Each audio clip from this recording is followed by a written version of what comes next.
Todos me conhecem? O Vinícius. Vinícius, você me conhece? Não, não conheço. Não, né?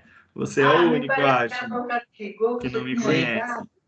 Você veio de onde, Vinícius? Não lembro Eu sou de Rio direito. Brilhante. De Rio Brilhante. Você formou onde? Era Uniderp, aí na Ah, no Anhanguera. Uniderp. Lá em Campo Grande, então. Não, aí na Anhanguera, em Não, Dourados. Ah, tá. Mas você formou Eu faz peguei tempo, então. eu peguei na transição da Uniderp em Anhanguera. Ah, entendi. Então tá, não. Então você já é formado há bastante tempo. Ela foi, Sim. Ah, beleza. Prazer, então, Vinícius. Prazer. Uma surpresa. Boa noite, Rudimar. Não, mas olha, manda um beijo de longe mesmo. Rudimar, boa noite. Vamos lá, galera. Vamos ver se vai dar certo aqui. Mudou um pouco esse Teams aqui. Tá, Vamos ver. tá, obrigada. Você também. Tá aparecendo para vocês? Sim. Eu Tá aparecendo aqui. Beleza, então. Só deixa eu arrumar um negócio aqui, porque não vai aparecer. Mudou o Teams aqui, deu uma mudada. O outro, né? Já mudaram de novo. Beleza. Então tá. Isso. Agora ficou do jeito que eu queria. Galera, vamos lá então. Estão me ouvindo? Tudo certo? Tudo certo. Tô me ouvindo. Beleza. Eu tô ouvindo. Beleza, então tá bom. Um estando ouvindo, tá valendo. Eu coloquei, tá aparecendo para vocês que tá gravando? Sim. Sim. Aqui aparece alguém iniciou a gravação. Acho que é isso. Ah, né? beleza. Então é isso aí que importa. Galera, então vamos lá. Primeiramente, boa noite. Para quem não me conhece, eu sou o professor Valderson Zusa Barbosa, só que ninguém me chama assim, tá? Podem me chamar de Zusa, que é o meu sobrenome, então não tem nada a ver com apelido, tá? Então Zusa é do meu próprio nome, do meu sobrenome, então não tem problema, tá? Então por isso que é Zusa. Zusa vem do meu sobrenome. Eu sou, então, formado em Medicina Veterinária na UFMS desde 2007, então já faz uns aninhos aí. Depois da minha formação em graduação, eu já fui trabalhar igual vocês, né? Então, trabalhei em clínica lá em Campo Grande, uma clínica grande lá em Campo Grande, fiquei lá 5 anos. E aí eu vim para essa cidade aqui, né? Vim para Dourados. Desde quando eu cheguei aqui, então, eu fico ali no Hospital Veterinário da Anhanguera, que hoje é a clínica veterinária, né? Então, eu estou ali desde 2013. Já está indo aí para quase 9 anos, 8, 9 anos ali, contando tudo, né? Que na verdade eu cheguei aqui em 2012. Mas eu coloquei ali 2013 para ficar certinho. Nos últimos tempos agora eu estou fazendo mestrado, né? Eu estou terminando meu mestrado em Ciências da Saúde lá na UFGD. Então agora em setembro eu qualifico e lá por março ou antes ainda eu já defendo, né? Daí eu vou ter o título de mestre. Mas hoje eu sou especialista, né? Eu sou especialista em psicologia organizacional, tudo a ver com veterinária, né? Só que a psicologia organizacional ela é interessante para você saber assim, conviver com pessoas, né? Gestão de pessoas. Então, por isso que eu acabei fazendo essa pós, né? Então, fiz essa pós e aí eu trabalho, né, desde sempre com medicina veterinária de pequenos animais. Então, meu foco sempre foi pequenos, desde a faculdade. Desde a faculdade sempre fiz estágio, desde o meu primeiro ano já fazia estágio. Naquela época, vocês terem noção como eu tô velho, naquela época a cirurgia que eu mais acompanhava no meu primeiro ano era a conchectomia, que fazia em pitbull, corte de orelha. Hoje em dia nem pode mais, né? Então, naquela época foi a cirurgia que eu mais acompanhei, assim, enquanto calouro, né? Aí, galera, lá na faculdade eu dou várias disciplinas, né? Mas uma delas é a práticas hospitalares em pequenos animais, né? Em clínica médica. Então, é uma disciplina que é a minha cadeira, digamos assim. Faz um tempo, já faz um certo tempo que eu ministro essa matéria, tá? Assim como eu divido também com o professor Tiago, clínica médica de pequenos, às vezes ele pega, às vezes eu ministro, certo? Depende de como que a gente tá no semestre ali de lotação. Beleza? Então, esse sou eu. Então, vamos falar um pouquinho como que vai funcionar esse módulo. Esse módulo, então, a gente vai falar mais sobre a pele, né? Então, é sobre dermatologia. Aí eu queria combinar com vocês sobre os dias. Não sei se para vocês, eu falei com alguns alunos, e é assim, alguns alunos me falaram assim, eu acompanho o grupo de vocês, né? Eu vejo que pelo menos no sábado parece que fica meio complicado para vocês, né? Como eu já fui de clínica, eu sei bem que no sábado geralmente é o dia que a gente mais faz dinheiro, né? Pelo menos na minha época era assim. Enquanto no sábado chegava muito animal de banho e tosa, enfim, aí os atendimentos. Então eu sei que sábado geralmente é um dia mais movimentado, né? Na maioria das vezes. Então, eu queria ver com vocês que eu coloquei essa aula, então, na quinta-feira e coloquei ela na segunda-feira. O que vocês acham? Segunda-feira é um dia bom para vocês ou não? Seu negócio. Firme e forte. Pra Se mim, chegar sim. nessa idade assim, eu tô 10, né? Pra Fala, mim menino. também, tá bom. Tudo certo, galera? Quem mais falou aí? Mas Eu não seria nesse escutei o resto horário, da galera professor? falando. Segunda-feira, beleza? Pra mim tá tranquilo também. Pode ser? Mas, E lembrando mas seria assim, nesse horário, professor? nesse horário, das 7 às 10, né? Pra mim Ah, então pra mim também tá beleza. Fica bom Pra pra mim tá vocês? tranquilo. Pergunta? Fica melhor que sábado? Fica bem melhor. Fica melhor? Pra mim, tranquilo também. Com Beleza. certeza, fica melhor. E aí, galera, independente disso também, as aulas serão gravadas, né? E eu vou disponibilizar elas via YouTube, né? Lógico que eu sei que a aula com vocês aqui, né? Que vocês participando é melhor também, né? Para tirar dúvida diretamente. Mas se por acaso, né? Como a gente está lidando aí com veterinários, pode acontecer emergências, né? A gente nunca sabe, né? Às vezes vocês vão fazer uma cirurgia, vocês não vão deixar de fazer cirurgia para ver a aula. Então deixa lá, liga, pega o computador e liga a aula lá, vai escutando pelo menos, né? Certo? Beleza? Então ficou decidido assim, então. Qualquer coisa, assim, ao decorrer dos dias, se a gente vê que não tá rolando segunda-feira e quinta-feira, a gente conversa de novo e muda, tá? Esse módulo ele vai até mais ou menos lá pelo dia 20, 26 de agosto, tá? Então a gente tem um mês aí, né, de aulas, 4 semanas, para ministrar esses conteúdos de dermatologia, beleza? Eu já adianto para vocês que às vezes lá em agosto, às vezes a gente faz algum sábado, não sei ainda. Pode ser que às vezes vai coincidir com alguma aula minha que eu vou dar à noite, né? Mas vai ser uma semana só, provavelmente vai ser a última semana. Mas isso aí é só lá no final mesmo, que pode ser que mude, tá? Mas nesse primeiro momento não vai mudar nada não, tá? Tranquilo, certo? Então a gente fica decidido assim, tá? Vocês estão me ouvindo? Sim, Sim, Tamo Beleza. vendo. tudo certo. Só um pouquinho aí, só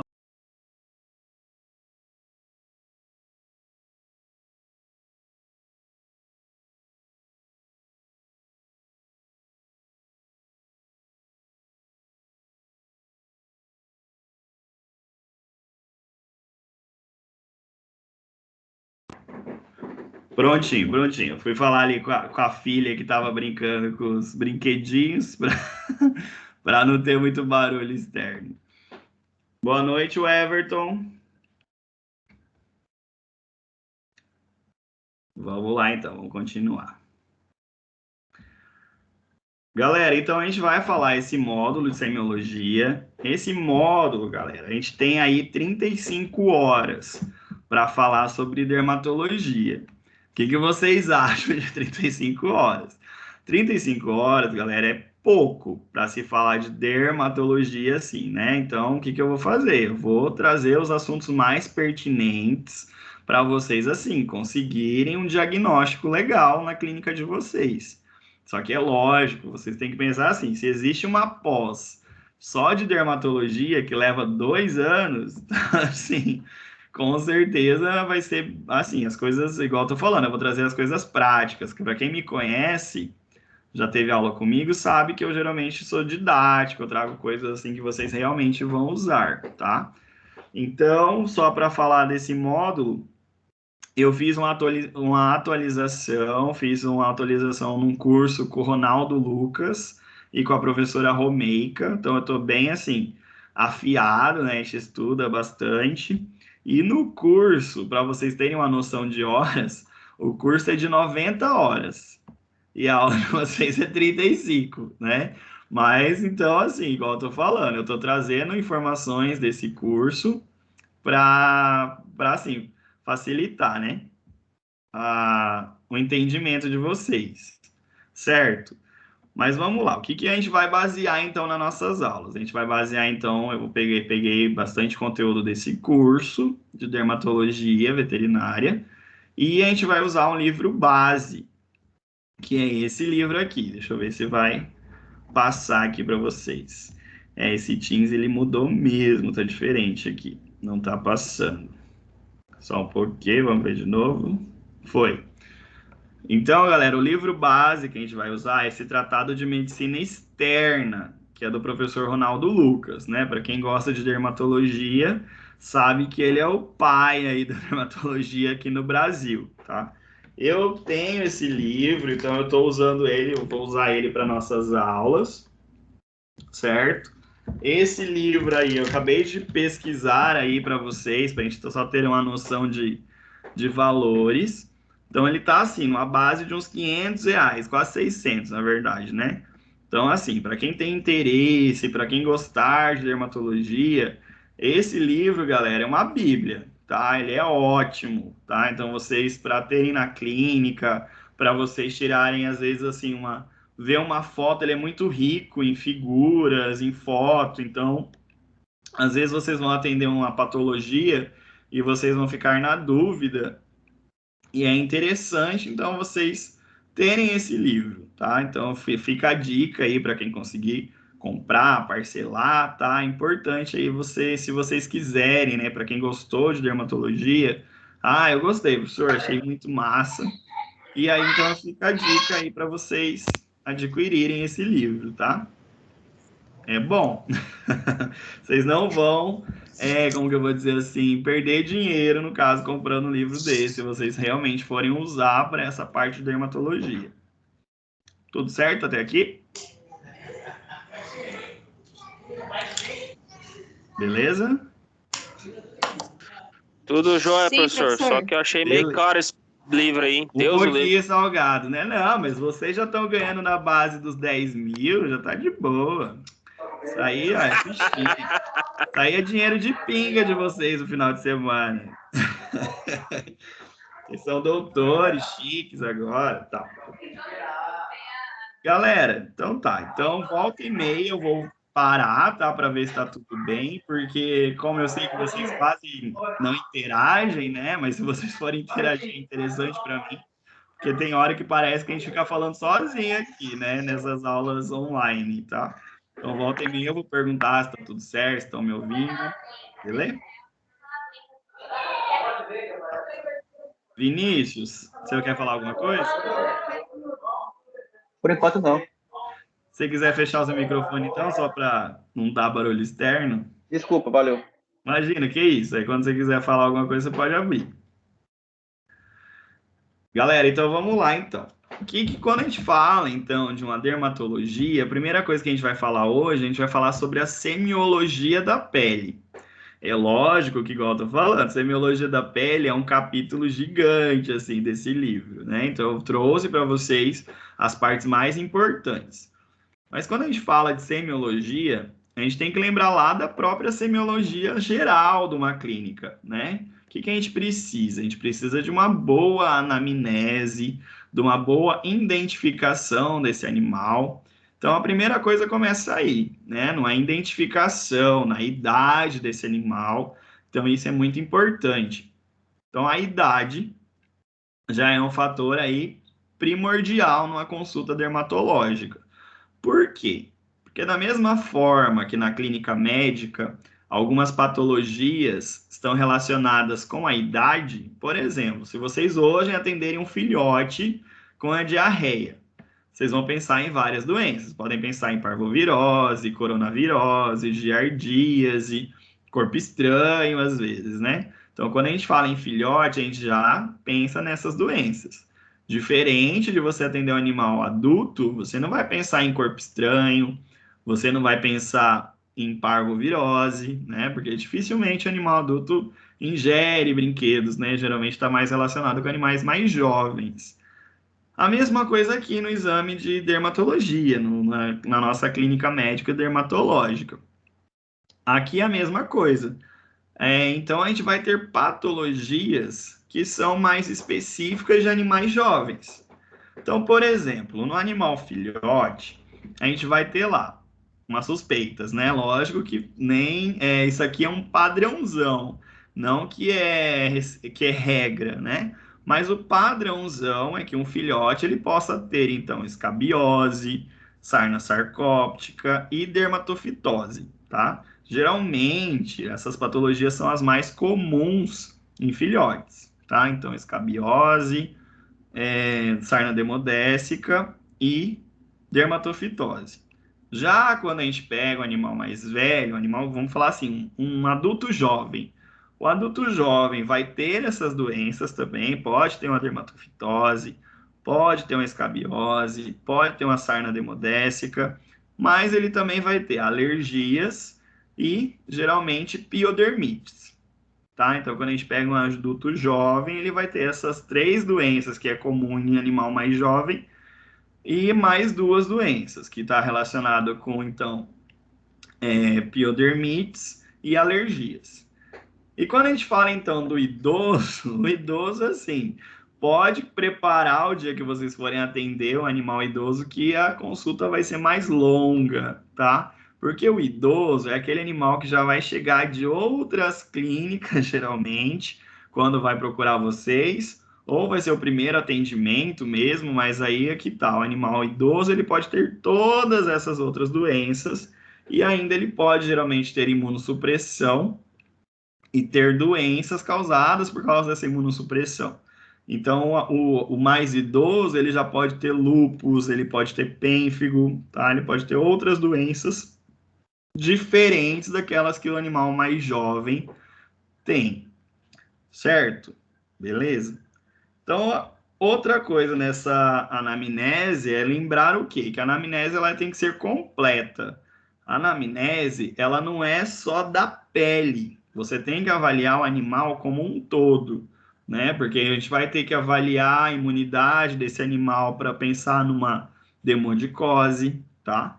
Então, esse exame físico, esse exame clínico dermatológico, ele tem que ser geral.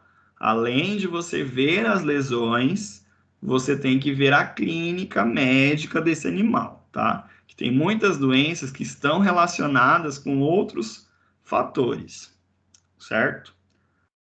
Daí a gente vai propriamente começar o nosso exame físico, o exame clínico desse paciente. A gente precisa primeiramente do quê? De uma luz branca de preferência, ou até mesmo assim, dependendo da clínica que vocês estejam, se tiver uma janela grande com bastante iluminação, é ótimo também, tá? Então a luz é o fator primordial aqui de um exame dermatológico. Então a primeira coisa a ser realizada é uma luz, certo? Adianto para vocês que lá na nossa aula de sarna, a gente vai falar bastante de microscopia. Para quem gosta dessa parte, quem já tem sua clínica, às vezes você já até tem, né, um microscópio, tá? Mas é muito importante também o microscópio para quem vai trabalhar com essa parte de dermatologia. Porque tem muito exame que vocês nem precisam encaminhar para outros lugares. Vocês mesmos podem fazer exames rápidos na clínica de vocês, com um raspado de pele, um tricograma que vocês vão aprender a fazer também, que tricograma é você nada mais é do que você puxar o pelo desse animal e colocar numa lâmina de vidro e visualizar ali o que você encontra. Então é bem tranquilo assim para vocês fazerem na rotina a clínica de vocês, certo? Vocês podem agregar valor ao atendimento de vocês e é importante que vocês tenham. Todos já têm microscópio ou alguém tem? Alguém tem microscópio na clínica? Vixe Maria, vocês me abandonaram já? Eu não Oi? tenho, professor. Não tem, beleza. Tô falando só para ver se vocês estão aí também, tá? Cássio, você tem? Eu não entendi. Não tem, professor. Não tem. Tá. Mas você consegue, Cassinho, arrumar um microscópio aí. Fazer um exame diferenciado aí na clínica de vocês. Beleza, galera. Então, assim, isso aí foi só uma introdução para a gente falar aqui que é importante a importância do nosso exame clínico, né, nesse paciente dermatológico, que a dermatologia ela não está sozinha, ela também está associada com outras doenças. Então, é importante fazer a avaliação desse animal como um todo, não focar só na pele desse animal. E a gente precisa o quê? Já falei de uma luz ideal, pode ter um microscópio na clínica para facilitar o seu diagnóstico e a rapidez no seu diagnóstico, tá? E aí a primeira coisa é avaliar esse animal igual semiologia mesmo. Primeiramente você vai avaliar esse animal com uma certa distância primeiro, avalia por um todo esse animal para ver rarefação pilosa, ver se esse animal tem algumas áreas de alopecia, certo? E aí sim você vai começar o nosso diagnóstico, nosso exame físico. Para a gente falar de exame físico, hoje, nossa primeira aula, ela é a mais chata. É a mais chata. A gente começou assim, comecei legal hoje. É que essa primeira aula ela é importante porque ela fala de nomes das alterações, tá? Que vocês vão aprender a ver primeiro a alteração. O animal está com a pele vermelha. Tá, o que que esse vermelho significa, né? Então, é o que a gente vai fazer hoje aqui nessa aula. Então, eu vou trazer informações sobre isso, para vocês entenderem o que que aquela pele está querendo dizer para vocês. É uma pele preta, uma pele está enegrecida. O que que significa essa pele enegrecida?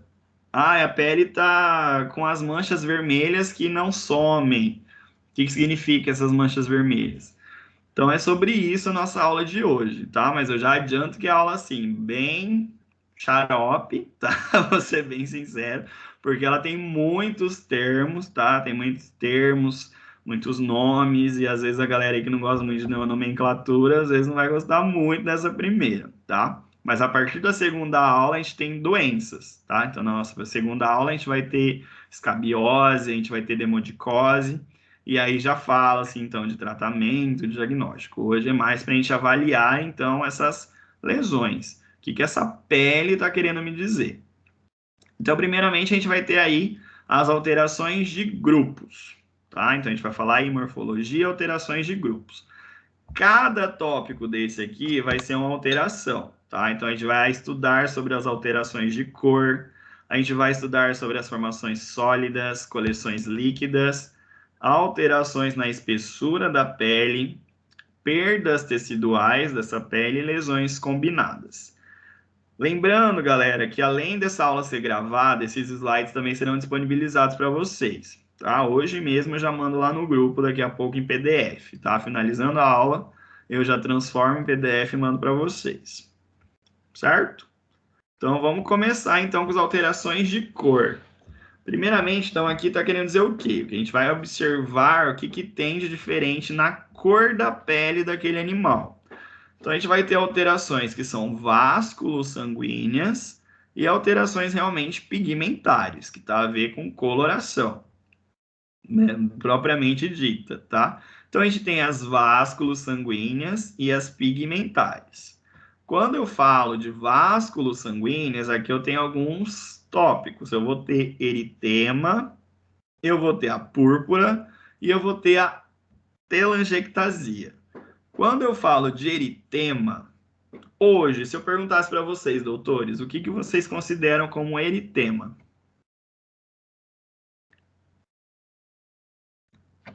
Alguém? Ninguém vai me ajudar hoje?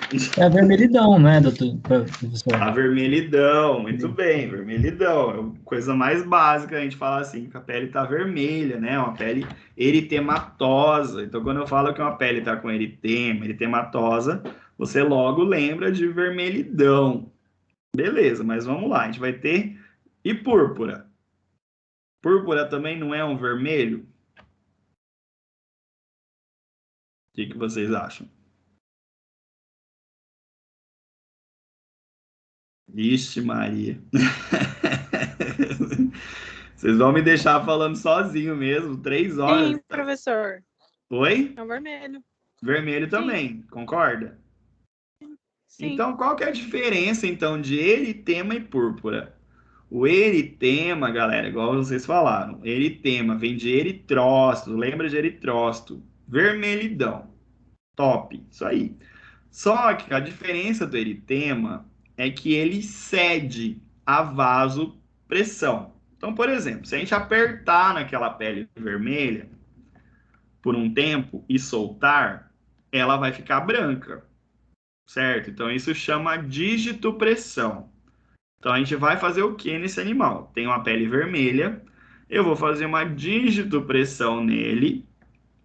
Se eu soltar e ficar branco, né, rapidamente ali, mudar de coloração, é um eritema. Então, o eritema, ele cede a digitopressão. Essa digitopressão também pode ser substituída por diascopia ou vitropressão também. Então, existe esse termo, que é vitropressão. Então, o que significa essa vitropressão? Eu pegar um vidro, nesse vermelhidão, apertar, e ele tem que voltar à coloração, entendeu? Ele muda a coloração, ele fica branco por um tempo, né, rapidamente, e depois ele já fica vermelho. Também chama diascopia, tá? Como eu falei dos termos, tá? Então, essa vitropressão também chama diascopia. Então, é um dos tipos de exame que vocês poderão fazer nesse animal, tá? Então, vai ter esse vermelhidão, e esse vermelhidão significa o quê? Inflamação. Então, onde eu tenho eritema, eu tenho um processo inflamatório. Beleza? Então, para quem está anotando, para quem está fazendo alguma coisa aí de anotação, pode colocar um resumo assim, ó, eritema, inflamação, tá? Então, tá me dizendo, aquela pele tá me dizendo que aquilo ali está inflamado, certo? Então, eritema, vermelhidão, cede a digitopressão ou diascopia, ou vitropressão. Então, é aquele vermelhidão que ele cede a digitopressão. Beleza? Certo? Então, geralmente está relacionado com processos inflamatórios. E a púrpura? A púrpura é o contrário. Ela é vermelha, também apresenta esse vermelhidão, só que ela não cede a digitopressão nem a diascopia. Entenderam? Então, o eritema é aquele que cede a digitopressão e a púrpura é aquele que não cede a digitopressão. Ela continua, então, vermelha. Por mais que você aperte, ela não vai mudar de coloração. Ela continua vermelha. Certo? E a púrpura? Vocês acham que está relacionado com o processo inflamatório também? Não, professor, eu acho que não. Não. A púrpura está relacionado com problemas, né? Processos de coagulação. Então, é mais relacionados com plaquetas. Então, vai ser algum distúrbio de coagulação. Certo? Então, por exemplo, se você pegar um animal lá, você apertar aquela lesão vermelha, ela não voltar, ela continuar vermelha, você sabe que é uma púrpura. E aí você vai investigar, daí você pode fazer um hemograma, fazer uma dosagem lá das plaquetas, avaliar as plaquetas, para ver como que tá essa plaqueta desse animal. Então, beleza. Professor, Então, essa púrpura aí tem alguma relação com hemoparasitose ou não? pode ser. Tanto é que a púrpura, ela se apresenta de várias maneiras. Ela pode ser puntiforme, que é a famosa o quê? Petequias, né? Então, petequias. A nossa aula aqui é sobre alterações na pele. Então, vocês vão observar essa petequia na pele, né? Aí vocês têm que saber também, né? O que significa. Mas aí vocês têm que saber que há um distúrbio, então, de coagulação, tá? Então, vai ser algum problema de coagulação que esse animal tem. Então, ela se divide, então, nessas puntiformes, que é a petequia, sufusão, que é aquela, então, manchas vermelhas na mucosa. Então, onde tiver lesão vermelha na mucosa, chama sufusão. E equimose é quando a gente tem uma mancha vermelha que lembra um mapa geográfico, assim, uma mancha geográfica. Certo, entenderam? Hoje a gente está falando de alteração de cor da pele. A gente está falando das alterações vasculo-sanguíneas. A gente falou de eritema, que é aquele vermelhidão que cede a dígito-pressão ou vitropressão, e ele está relacionado com processos inflamatórios. Beleza? A gente falou de púrpura. A púrpura, ela também tem essa coloração vermelha, só que ela não cede a dígito-pressão ou vitropressão, ela não muda a coloração, e ela está relacionada com distúrbios de coagulação. Beleza? E aí ela tem vários nomes. Quando ela é puntiforme, ela recebe o nome de petéquia. Quando ela está na região de mucosa, ela recebe o nome de sufusão. E quando ela tem um aspecto geográfico, assim, ela tem o nome de equimose. Agora eu faço uma pegadinha para vocês. Quando vocês batem a perna, a coxa, sei lá, e fica roxo, como que vocês chamam esse roxo?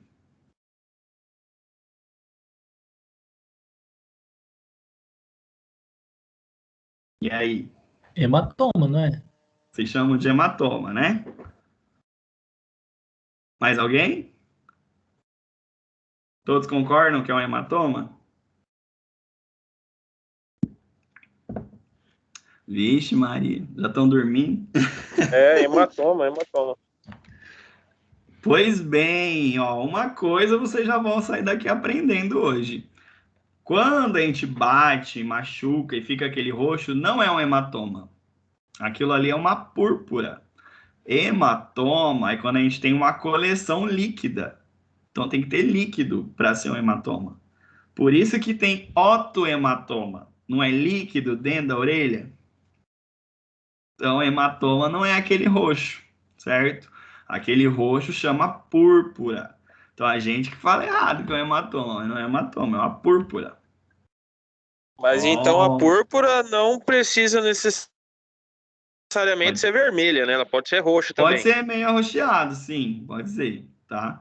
Mas ela isca, mas aí você tem que fazer a questão da dígito-pressão, entendeu? Se você tiver essa mancha e você apertar e ela não ceder a essa dígito-pressão, provavelmente é uma púrpura, entendeu? Certo? Então, ó, já aprenderam uma coisa agora, tá? Que não é hematoma aquilo lá. Hematoma é uma coleção líquida, então teria que ter líquido de sangue naquela região ali para ser um hematoma, tá? Aí vamos complicar. Aqui a gente tem, então, o quê? Um eritema. Eritema, galera, é essa vermelhidão toda aqui, ó. Toda vermelha, todo vermelhinho nesse animal, né? Dá para ver que ele é meio rosa, né? Chega a ser meio rosa esse animal. Mas como que eu sei que é um eritema? Como que vocês vão fazer na clínica agora? Chegou um animal lá, vermelho para vocês. Como que vocês vão fazer para falar que é um eritema?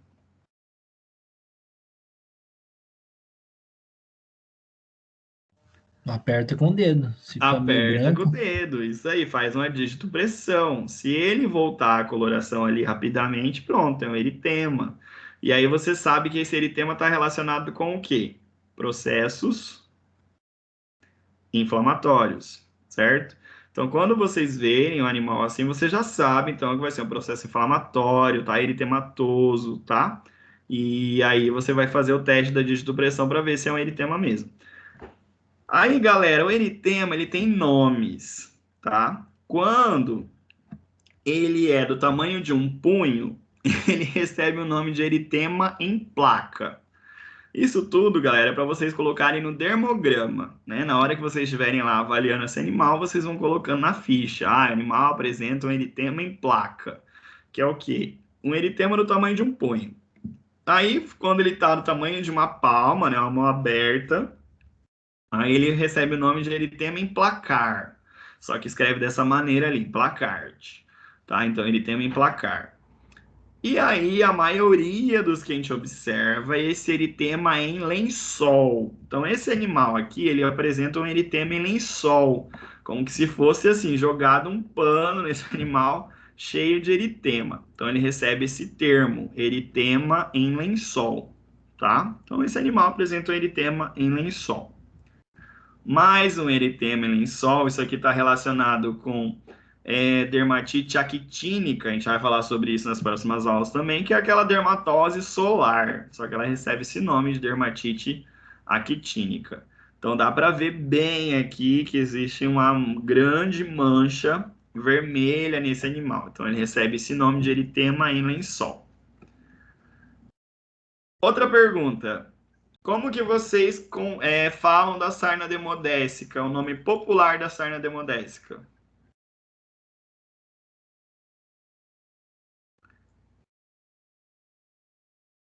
Ninguém tem o nome popular da sarna demodécica?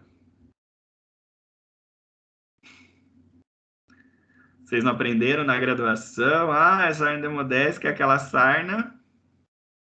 Sarna negra?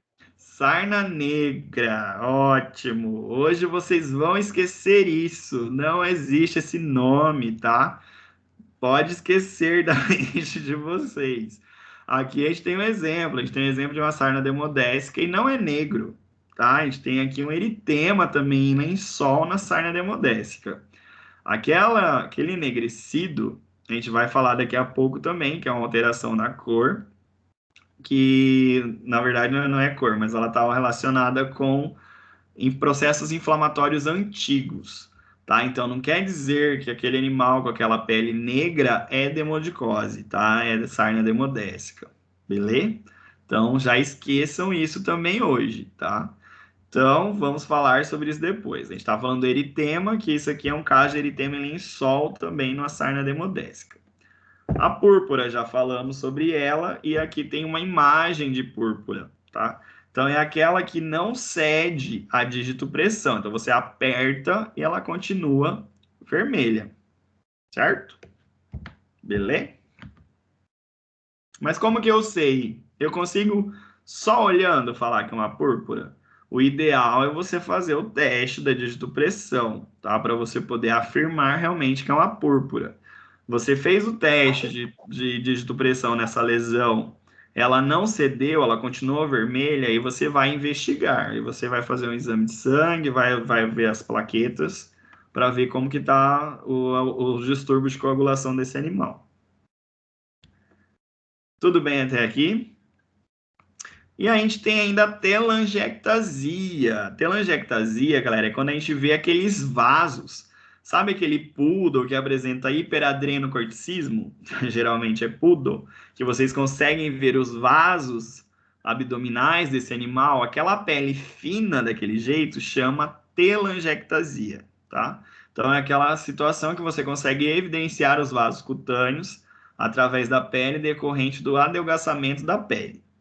Então, esses vasos revelam-se sinuosos e o significado clínico é que é uma atrofia cutânea. Aquilo ali, então, é uma atrofia cutânea, por isso que acontece essa visualização desses vasos. Geralmente ocorre em casos de hiperadrenocorticismo e cicatrização atrófica, né? Mas o que a gente mais observa é casos de hiperadreno, que é isso aqui.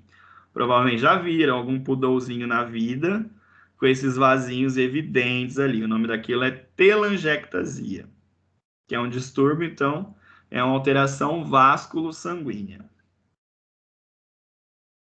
Tudo bem até aqui das alterações vasculo-sanguíneas? A gente falou, então, de eritema, púrpura e telangiectasia. Tudo certo? Vixe, mãe. Sim. Ok. Tudo certo. Então, agora a gente vai para hipopigmentação ou hipocromia. Então, aqui vai ser o quê? A diminuição do pigmento da melanina. Então, a diminuição do pigmento melânico. Só que aqui vai ser a mesma coisa. A gente vai ter a diminuição ou a gente vai ter a ausência do pigmento, que daí é a acromia, tá? Então, a gente pode ter a hipocromia e a acromia. Hipocromia é a diminuição e a acromia é a ausência. Não tem o pigmento. Isso também recebe outro nome, que é a leucodermia, tá? Então vamos lá, galera. O que eu tô querendo dizer aqui é o seguinte: é uma diminuição do pigmento, tá? Em alguma situação que está diminuindo o pigmento desse animal. Quando eu falo isso, eu já sei o quê? Quando eu tenho essa diminuição do pigmento no animal, eu sei que tem alguma coisa destruindo os melanócitos. Quando eu falo isso de destruição de melanócito, eu estou querendo dizer o quê então? Que tem alguma coisa destruindo esses melanócitos. E aqui, galera, geralmente, quando vocês pegarem casos de acromia, com essa diminuição de melanócito, na maioria das vezes pode ser uma lesão imunomediada, tá? Então a gente vai ter casos de pênfigo, casos de lúpus, que daí vai estar relacionado com essa destruição dos melanócitos, certo? Então a acromia é a ausência desse pigmento melânico, né? Pode ser decorrência da destruição desses melanócitos por uma alteração imunomediada. Então a gente vai ter isso aqui, ó, tá? No caso do vitiligo também acontece. Então a gente vai ter essa mudança na pigmentação aqui, ó. E aí para cada situação a gente tem um nome também. Por exemplo, quando a pele é branca, ela recebe o nome de leucodermia. Quando a unha fica aquela unha bem branquinha assim, é a leuconíquia. E quando o pelo fica branco, é o caso de leucotriquia, tá? Então, só para vocês saberem essas alterações de cor, tá? Então, a gente pode ter a situação da diminuição ou ausência do pigmento melânico, tá? E no caso do aumento da cor, no caso de hiperpigmentação, aqui entra aquele caso, então, da sarna demodécica, né? Que é o aumento da coloração, fica negro, né? Só que não é sarna demodécica. Aquilo ali está relacionado com o quê? Com dermatopatias crônicas. Então, quando chegar assim na clínica de vocês, eu tenho certeza que quando chegou assim, vocês já falaram que era demodécica, né? Quase certeza, né? Então, quando chegar um animal desse para você na clínica, com essa lesão enegrecida, pode até ser que seja demodésica, mas você tem que pensar o seguinte, que quando chegar um animal com essa pele negra e com aumento de tamanho, porque assim, existem lesões enegrecidas na pele que elas não são, elas são lisas. Por exemplo, a gente mesmo, com o passar da idade, a gente vai tendo manchas pretas na pele. Aquilo ali é mancha senil, igual o próprio Poodle, o Yorkshire tem isso aí também, de ficar umas manchas pretas na pele. Isso aí está relacionado com manchas da idade, uma mancha senil, certo? Diferente dessa aqui. Aqui é uma mancha preta, escura, só que ela tem um aumento, ela é elevada, né? Tanto é que ela é grossa. A hora que você passa a mão nisso aqui, você vê que ela é um relevo. Quando vocês atenderem um animal desse nesse estado, o que vocês têm que ler essa pele? Essa pele está te dando uma informação.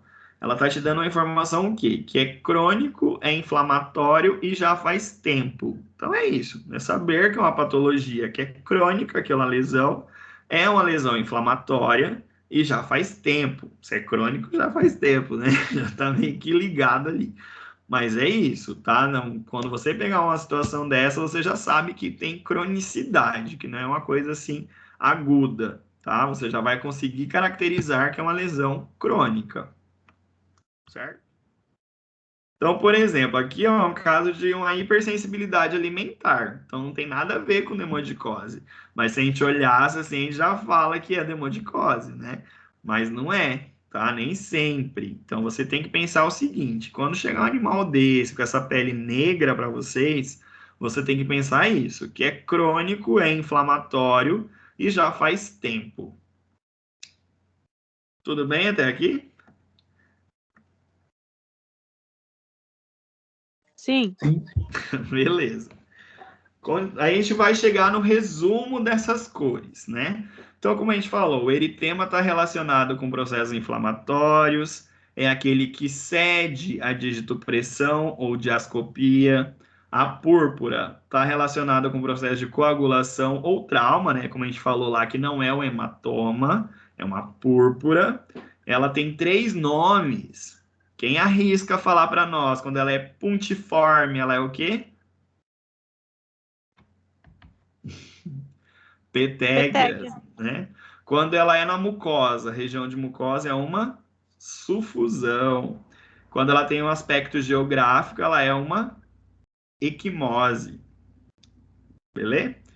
Aí a telangiectasia, aquela atrofia cutânea. Daí a gente vai ter outras alterações de cor, que é a hiperpigmentação, que está relacionado com cronicidade. A perda do pigmento está relacionada com doença imunomediada. Certo? Beleza? Aí vamos agora para outros tipos de alterações, né? Então a gente falou da cor. Então quando chegar essas cores na pele para vocês, vocês já sabem. Então se chegar uma pele vermelha, chegar uma pele enegrecida, chegar uma pele branca, né, com perda do pigmento, vocês já sabem o direcionamento de vocês, tá? Então quando chegar esses casos que tem perda do pigmento melânico, vocês já pensam em doença imunomediada, tá? Agora vamos falar das formações sólidas. Então, quando pode chegar pápula para vocês, pode chegar nódulo, pode chegar tumor, pode chegar goma, pode chegar vegetação e verrucosidade. Vamos lá. Pápula, galera, é aquele alteração que tem até 1 centímetro de diâmetro, certo? A placa são várias pápulas chegando até ali os 2 centímetros. O nódulo é aquela alteração que tem até 3 centímetros de diâmetro. E isso é para qualquer coisa, tá, galera? Por exemplo, às vezes vocês fazem na clínica uma nodulectomia. Se ela for maior que 3 centímetros, não é mais um nódulo, tá? É só termo, tá? Então, nódulo é quando ele tem até 3 centímetros. Acima de 3 centímetros, ele já é um tumor. Beleza? Certo? Pegaram aí? Então, aqui é a formação sólida. Então, quando é pápula, é quando ela tem até 1 centímetro. Uma lesão, uma alteração ali sólida, de até 1 centímetro. Quando ela é placa, são várias pápulas formando essa placa, chegando aí até uns 2 centímetros. O nódulo é aquela lesão, então, até 3 centímetros, certo? Tumor está relacionado ali com acima dos 3 centímetros. Beleza? Aí, goma, vegetação e verrucosidade é diferente. A gente vai falar daqui a pouco, tá? De tamanho. Mas vamos lá. Pápula, nódulo ou tumor, eles estão relacionados ou com processos inflamatórios ou neoplásicos, tá? Aí você fala, nossa, mas uma pápula de 1 centímetro, neoplasia? Pois é, galera. Como que começa uma neoplasia? Não é uma célula que se diferenciou e virou um câncer? É uma célula. Então, ela pode começar pequena, tá? Então, ela pode ser uma pápula. Então, uma pápula pode começar na neoplasia, tá? Então, esse aumento de volume ali até 1 centímetro pode ser um processo inflamatório ou neoplasia. Nódulo a mesma coisa e tumor a mesma coisa. Então, vai ser relacionado e um tumor, né? E um aumento lá de mais de 15 centímetros, às vezes, pode ser só um processo inflamatório? Pode. Tá? Às vezes você vai pegar lá e nem é neoplásico, é só um processo inflamatório ali naquela pele. Entenderam essa parte?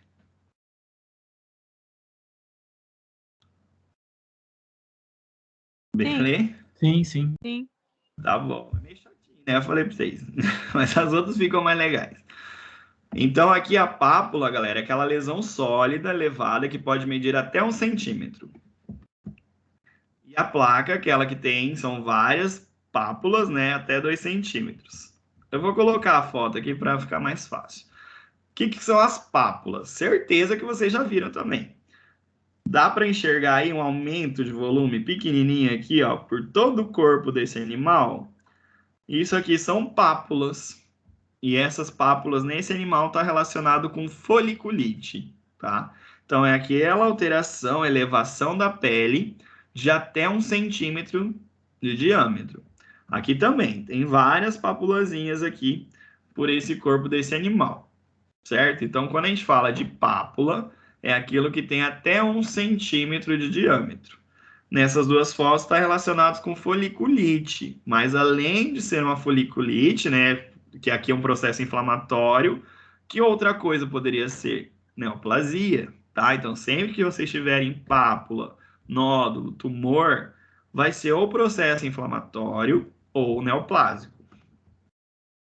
O resto aqui eu acho que já tá tranquilo. E aqui? Aqui a gente tem um nódulo que vai de 1 a 3 centímetros, tá? Então aqui é óbvio que você mediria lá, vamos supor, né, que se ele tivesse até 3 centímetros, você vai falar que é um nódulo. Só que aqui, galera, a gente entra várias coisas, né? Que a gente vai ter uma aula só disso lá em gatos. Quando a gente estiver lá falando de micose em gatos, a gente vai falar até de uma terminologia dessas doenças estranhas aqui.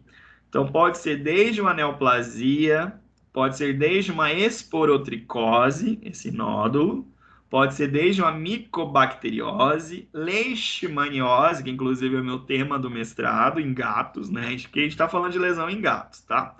Então, leishmaniose, criptococose e nocardiose. São algumas doenças que vocês podem colocar no diagnóstico diferencial quando vocês atenderem um nódulo num gato, tá? Então, aí vocês vão colocar neoplasia, esporotricose, micobacteriose, criptococose, leishmaniose e nocardiose, tá? São várias doenças que o gato pode apresentar tendo esse tipo de lesão, tá? Nossa lesão nodular em gatos. Então, nem sempre aqui, então, no gato foge um pouco. Então, não vai ser só neoplasia ou inflamação, tá? No gato foge um pouco. Beleza? E aqui é um caso de um tumor, igual a gente falou, né? E aí, né? Isso aqui poderia ser um processo inflamatório? Poderia, né? Então, desde processo inflamatório a neoplásico, o tumor também pode estar presente. Qual seria o melhor exame que vocês fariam aqui?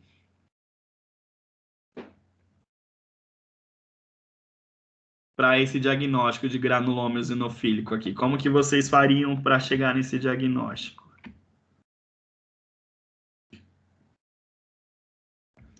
Hã? Vocês estão aí? Oi, um isto? Citologia. Não, Beleza. uma citologia. Cito.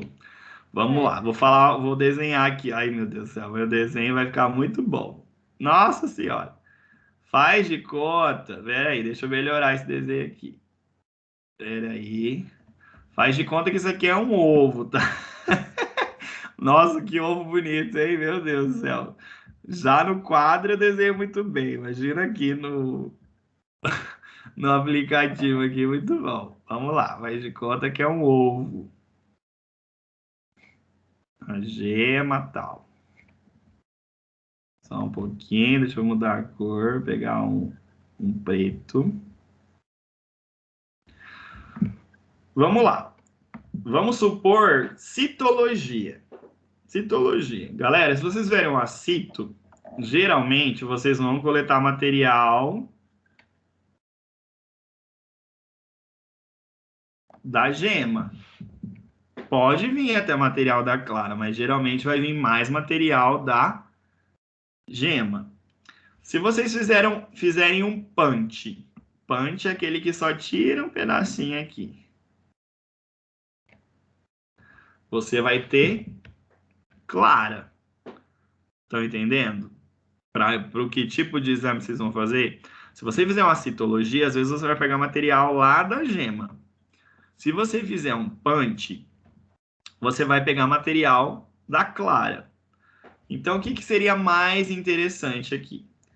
Fazer uma biópsia em cunha.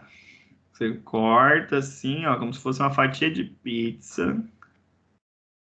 E aí você consegue ter material tanto da clara como da gema, tá?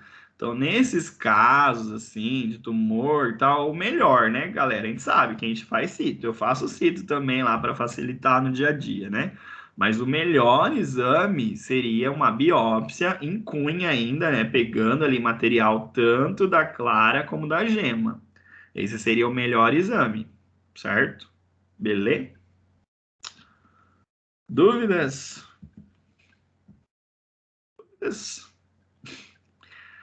Agora vamos lá. Quem é da época dessa bala aqui? Bala soft. Vocês chegaram a existir nessa época ou não? Eu acho que só eu, né? Ninguém? Vixe, Maria. Vocês estão aí? Galera, agora a gente vai falar de goma. Goma é um nódulo ou nodosidade que tem uma depressão no meio. Então, ela tem uma depressão.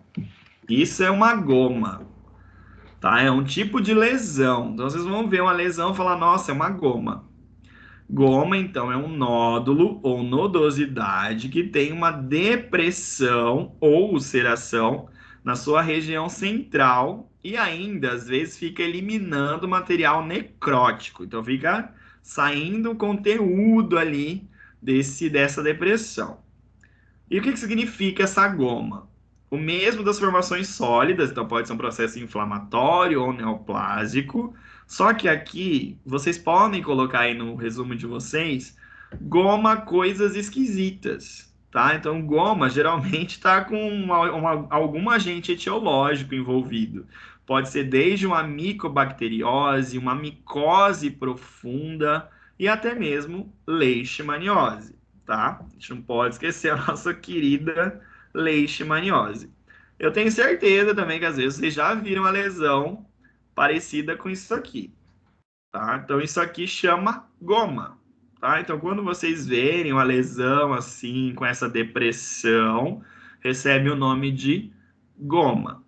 Nesse caso aqui da foto é um caso de animal com melanoma, tá? Mas o nome dessa alteração, dessa formação sólida que esse animal tem, chama goma. Goma, lembrar de processos neoplásicos, inflamatórios, infecciosos, né? Coisas esquisitas, né? Quando chegar uma goma lá, você sabe que não é coisa legal. A gente tem casos aqui de esporotricose, são várias gomas nesse gato, ó. Goma, goma, gominha lá na ponta da orelha. E é um caso de esporotricose. Então, é um nódulo com ulceração central. Mais um caso aqui, no caso de criptococose, né, com essa goma, esse nódulo com ulceração central. Aqui também é um nódulo com ulceração central, no caso de uma micobacteriose. E aí, entenderam? A goma é um nódulo com ulceração central. E aquilo ali fica drenando material necrótico. Então, o nome daquela formação sólida ali chama goma. E vamos para a vegetação. Então, a lesão, então, sólida, exofítica, que significa exofítica? Que ela cresce para fora, como se fosse uma planta, tá? Então, acaba crescendo para fora. É de coloração avermelhada e brilhante e pode ocorrer pelo aumento da camada espinhosa. Então, vamos lá. É alguma coisa sólida que está crescendo para fora, de coloração vermelha brilhante. Quem lembra de alguma doença que tem esse tipo de alteração sólida na pele, na mucosa? Uma lesão sólida, TVT, exofítica. Pode falar. TVT, pode ser isso? TVT, doutor, parabéns. Então, um exemplo de vegetação, o TVT, que é uma lesão, então, exofítica, vermelha, brilhante. Tá? Então, é o tipo de lesão de vegetação. Quando a gente fala de verrucosidade, é uma lesão sólida, exofítica, de coloração acinzentada, áspera, dura e inelástica. Beleza, então, papiloma, né? Então, papilomatose é um exemplo de verrucosidade, certo? Lembrando que, por que vocês estão vendo isso hoje? A gente está falando só de lesões sólidas que podem aparecer na pele dos animais, né? Então, umas alterações de pele, né, de alterações que podem aparecer sólidas, exemplos de verrucosidade e vegetação. Vegetação está relacionado com TVT, verrucosidade e papilomatose, certo? Provavelmente esse sistema imunológico desse animal aqui estava péssimo, para ele estar com tanto TVT, papiloma, assim.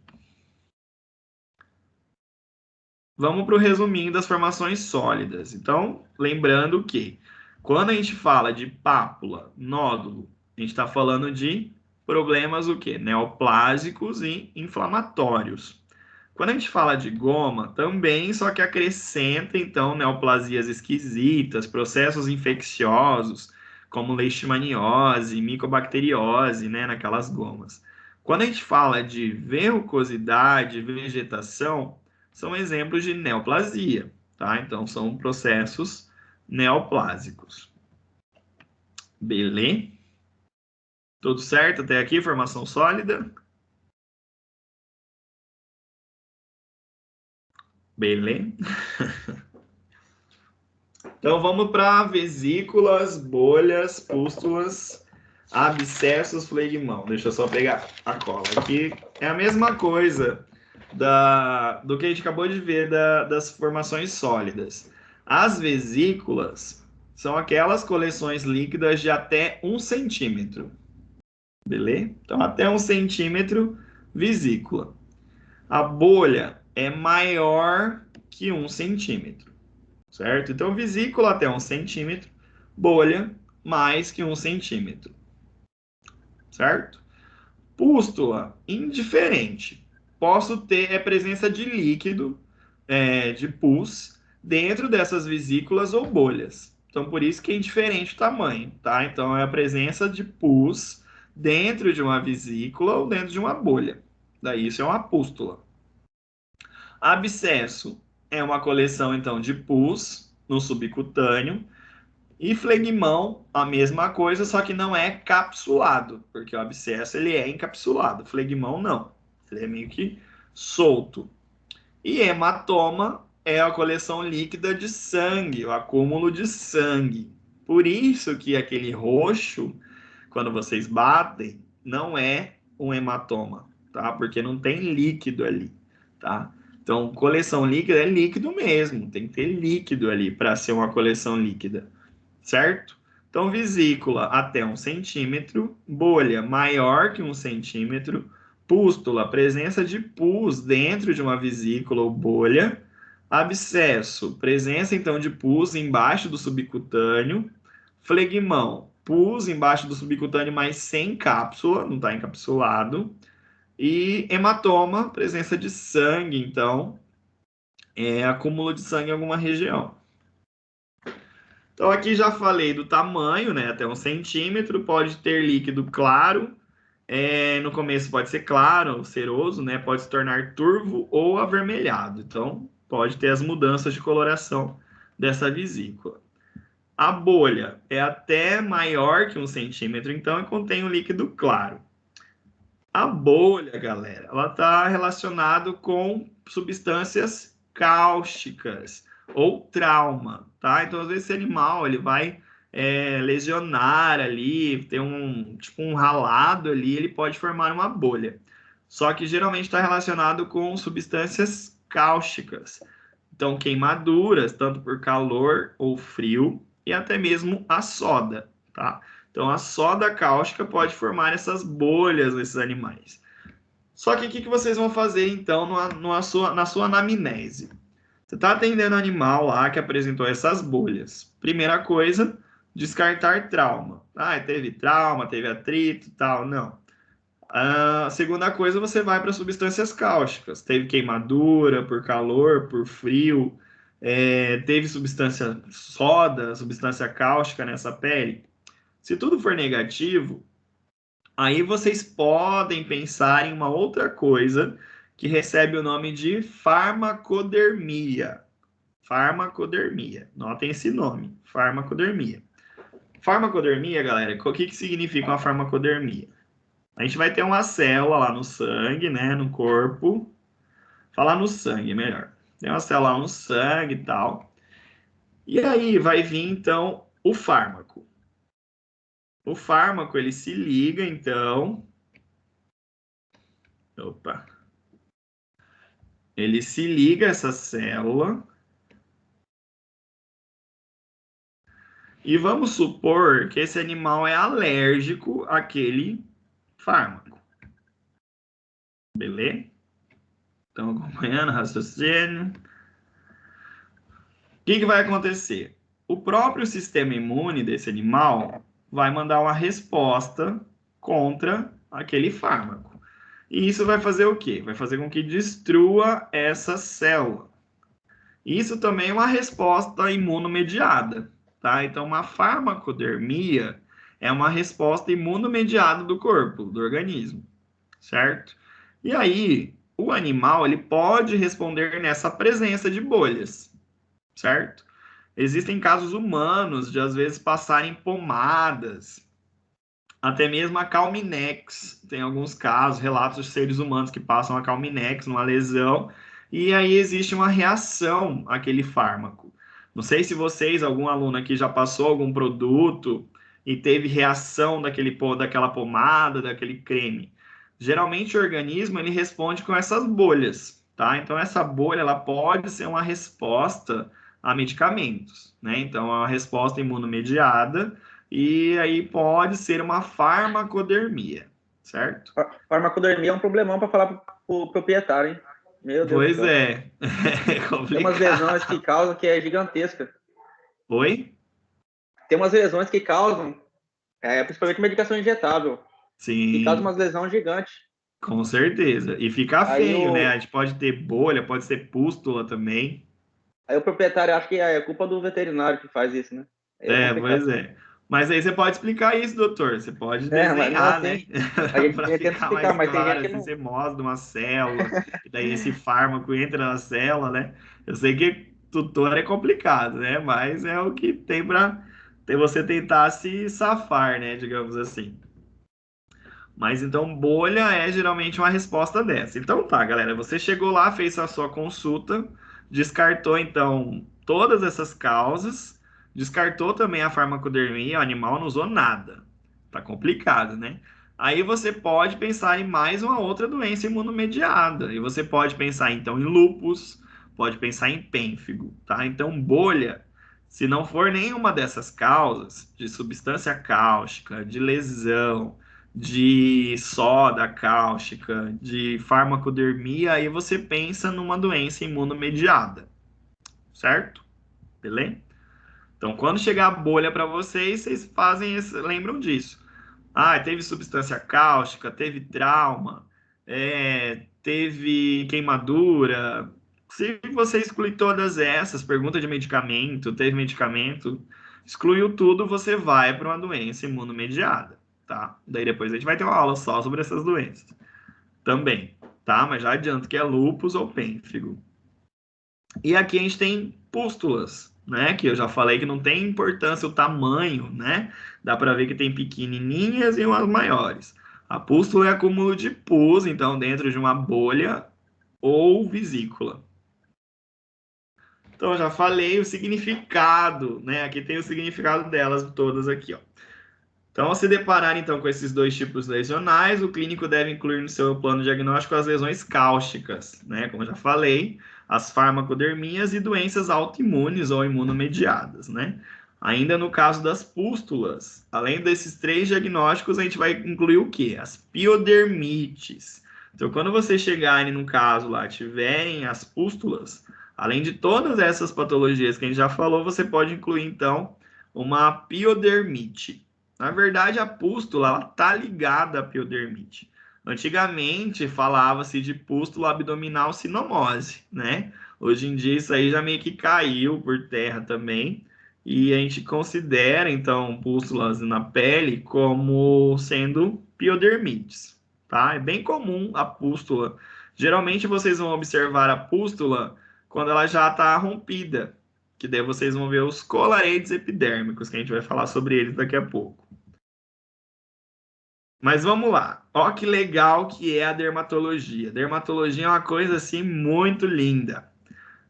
Se eu fosse pedir numa prova, tcharam, tô brincando, vai ser não. Como que vocês descreveriam essa lesão? Aqui a gente vai ter então um eritema, concordam? Estão vendo eritema ali? Ok, então a gente tem uma pústula e a gente tem crosta. Como que a gente vai descrever isso?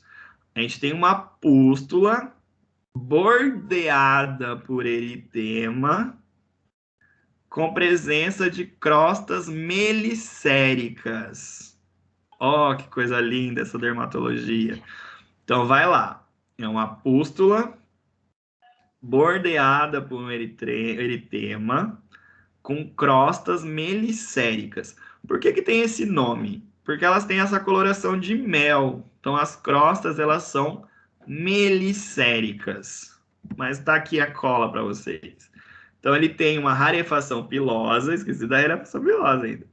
Então ele tem pústulas, né, bordeadas por eritema e lesões de crostas melicéricas, certo? Então, quando vocês forem descrever uma lesão, vocês têm que tentar descrever o máximo dessa lesão lá no sistema de vocês, né? Daquela lesão que vocês estão observando, né? Então, você tem que falar que tem um eritema, que tem a pústula, que tem crosta. Beleza? Mesma coisa aqui. Então, pústulas bordeadas por um eritema com presença de crostas melicéricas. Coisa linda, né? É uma muita cultura. O abscesso, né, não significa muito, né? Acho que todos já viram abscesso. Vai ser então a infecção por perfuração ou via hematógena, né? Então vai ter processo infeccioso ali. O flegmão, infecção, então por perfuração ou via hematogênica também, só que aqui é a questão que não tem uma cápsula, tá? Então ele é mais solto assim. E o hematoma, que é o que a gente falou sobre ele hoje já. Então, é uma formação circunscrita de tamanho variável, proeminente ou não, decorrente então, do derramamento sanguíneo na pele ou tecido. Então, ali tem que ter um derramamento de sangue significativo. A gente tem o principal exemplo na veterinária, que é o otematoma. Por isso tem esse nome. Vocês nunca pararam para pensar? Por que será que é otematoma? Justamente porque o hematoma é um acúmulo de sangue. Então, por isso que esse aqui é o nosso principal exemplo de hematoma na veterinária, tá? Certo? Beleza?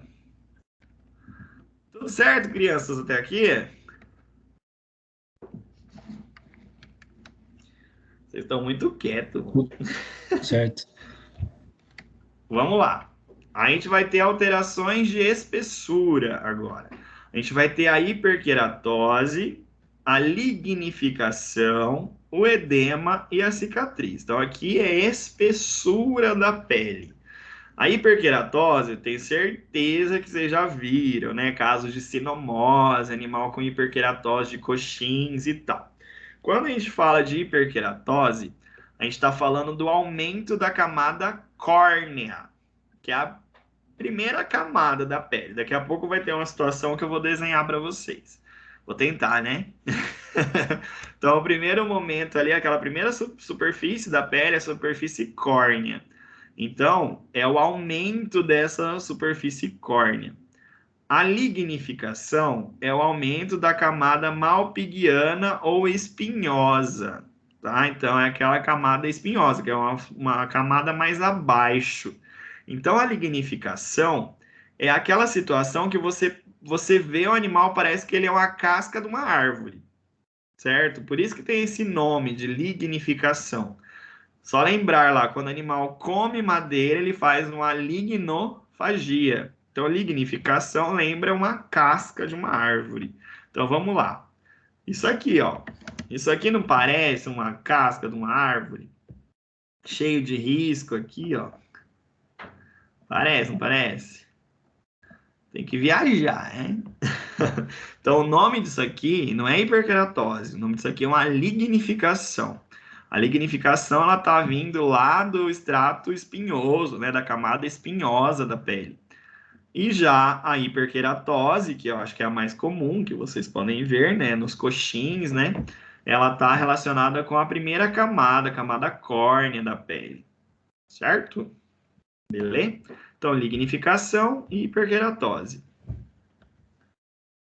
O significado da queratose, da hiperqueratose, da lignificação, significa o quê? É um processo inflamatório crônico também, então é uma inflamação crônica ou região de traumas repetidos. Então, por exemplo, animal que faz calo de decúbito, né? Ele geralmente aquela região fica grossa, pode ficar hiperqueratótica, pode ficar com lignificação. Então, isso aqui é coisas crônicas. Então, aqui também está relacionado com o processo inflamatório crônico.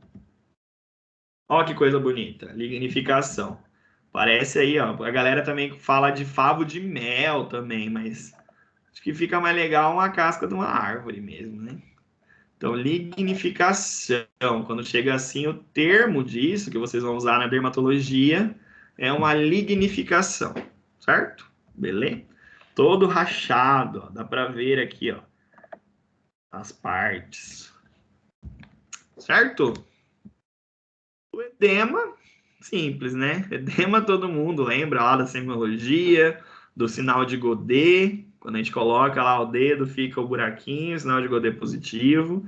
Então, o edema está relacionado com uma inflamação aguda, uma irrigação linfática deficiente, né? Uma irrigação linfática deficiente, hipoproteinemias e cardiopatias. O edema, fácil, né? Edema, acho que todo mundo já viu edema aí na vida desses animais, né? E a cicatriz nada é que um reparo, né, daquela pele, aquela pele está sendo reparada. Então, não apresenta estruturas foliculares, nem sucos cutâneos decorrentes de reparação do processo destrutivo da pele. Isso aqui, galera, é bem comum quando a gente observa queimadura, né? Às vezes acontece o animal, sei lá, se acidentar lá de uma queimadura do colchão térmico, sei lá, enfim. Aí pode observar esse tipo de cicatriz, né? Então, você vê aqui essas lesões, parecem estrias, né? Enfim, aí lembram cicatriz, certo? Só para vocês saberem que existe também, só os nomes, certo? Aí agora chegou a hora do tio desenhar para vocês. Vamos desenhar de novo. Se preparem aí para o desenho. Muito legal. Pera aí. Só um pouquinho. Vão falando comigo aí, tá tudo certo? Estão entendendo? A aula, tudo? Tá tudo bem? Vixe, Maria. Eu tô aí ainda? Eu tô online ainda? Ou eu tô falando sozinho? Vixe, Maria. Tá Vinícius? tudo certo. Tudo certo. Ah, tá, beleza. Então tá. Só dá um oi aí pra eu saber que eu não tô sozinho aqui.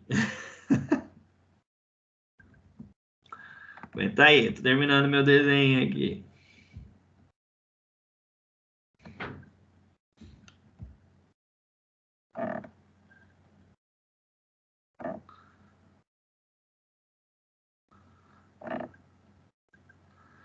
Que lindo. Ai, ai, só um pouquinho. Vamos ver, deixa eu colocar outra cor. O azul já foi, colocar um laranja já foi, colocar um, sei lá, verde.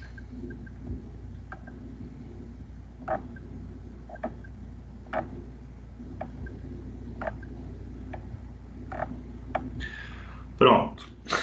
Isso aqui é a pele, galera. Vamos lá. Essa primeira camada aqui é a camada córnea, tá? Quem quiser desenhar aí, tentar fazer o desenho mais ou menos, saber então que aquela primeira camada da pele é a camada córnea. A segunda camada é a camada granulosa. A terceira camada é a espinhosa. E a última é a basal. Então, vou colocar assim, ó. Camada córnea, camada granulosa, camada espinhosa e camada basal. Beleza? Tem que viajar, né? Então, aquela hora que eu falei que a hiperqueratose, ela acomete a camada córnea, então é a camada superficial aqui. Já a lignificação, ela vai para a camada mais superficial, ela pega aqui a camada espinhosa, beleza? Agora vamos falar sobre essas lesões aqui, o que acontece, tá? A gente vai ter as escamas, que no dito popular é a caspa, né? Essa aqui, então, ela vai estar relacionada com as seborreias. A gente vai ter uma aula só de seborreia também, tá? Então, aqui é escamas, é a parte dita como caspa. A escama, ela está relacionada com a córnea, tá? Então, vai ser o desprendimento ali daquela primeira camada córnea. Quando a gente fala da exuceração ou erosão, a gente fala de uma lesão pegando a camada córnea até a camada granulosa. Quando a gente fala de úlcera, é aquela que pega tudo, chega até lá na camada basal. É isso, tá? Então, quando a gente fala de escama, está relacionada com a camada córnea. Quando a gente fala de exuceração, é a camada córnea mais granulosa. E quando a gente fala ulceração, até a camada basal. Certo? É aquela lesão, então, aquela perda tecidual. A gente está falando de perda tecidual. Então, aquela perda tecidual que chega até a membrana basal. Beleza? Então, vamos falar sobre essas alterações agora, tá? Fístula, crosta e escara são outras coisas. Quando a gente fala, então, das escamas, que são as caspas, elas são placas de células, então, da camada córnea, que vão se desprender da superfície cutânea por alteração da queratinização e podem ser classificadas em... A gente vai ter nomes agora dessas escamas. Elas vão ser farináceas, furfuráceas ou micáceas. E o que significa, então, essa seborreia, né? Que é seborreia. Significa o quê? É uma queratinização precoce ou aumento da epidermopoiese, tá? Então, é um aumento da epidermopoiese. Mas por que isso acontece? Por que acontece esse aumento da queratinização? Geralmente está relacionado com fatores genéticos ou processos inflamatórios ou ainda metabólicos. A gente vai falar mais para frente que algumas situações merecem a histopatologia, geralmente casos de seborreia, quando o cliente exige muito, ele quer saber por que aquele animal tem aquela descamação, você pode acabar fazendo a histopatologia, só para descartar mesmo e mostrar para o cliente que é um processo metabólico, né? Pode ser processo inflamatório, pode ser genético, mas não é mais nada que aquilo, é só apenas uma seborreia, tá? Eu mesmo tenho um paciente que eu tive que fazer uma histopatologia, porque ele tinha uma seborreia crônica, assim, já tinha ido em vários lugares, e aí no laudo veio apenas seborreia mesmo. Então, esse animal provavelmente tem algum problema metabólico ou até mesmo genético, tá? Beleza? Então, vamos falar sobre essas escamas. Que gostoso, né? Essa hora da noite ver isso aqui já dá umas coceiras. Como que a gente avalia aqui? Essas maiores são as furfuráceas, tá? Então, olha o nome aí bonitinho. Furfuráceas. Então, essas escamas maiores são as furfuráceas.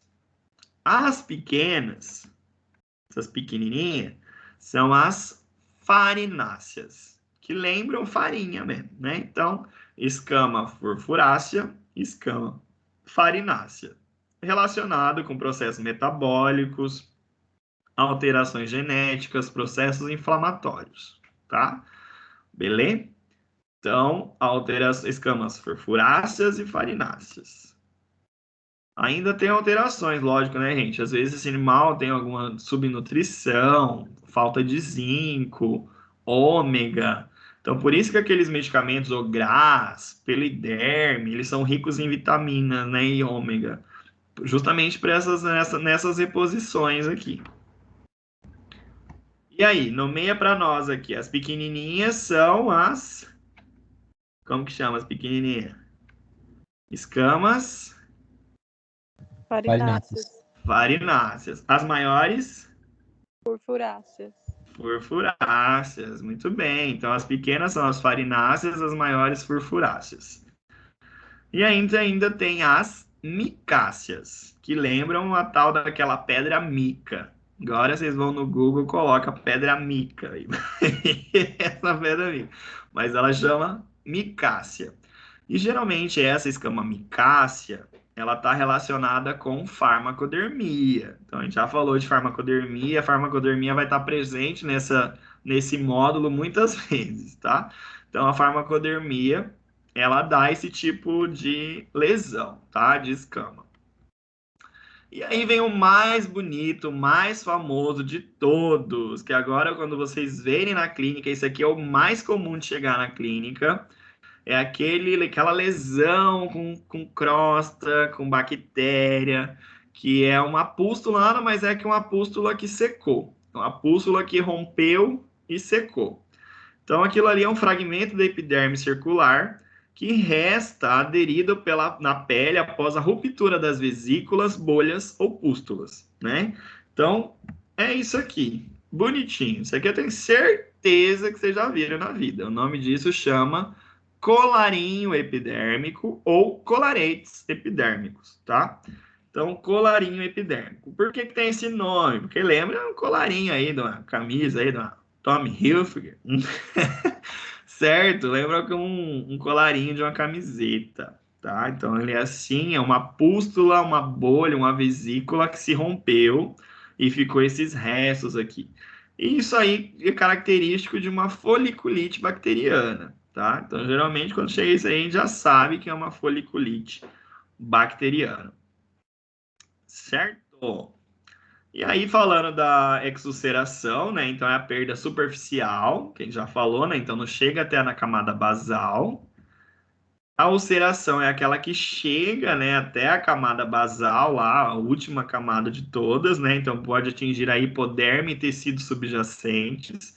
O que significa essa exulceração e ulceração? É uma perda traumática do tecido. Ele é uma perda, teve uma perda desse tecido. Quando crônica, geralmente as neoplasias, existe a presença de neoplasias e agentes etiológicos, bacterianos, fúngicos e até mesmo leishmaniose.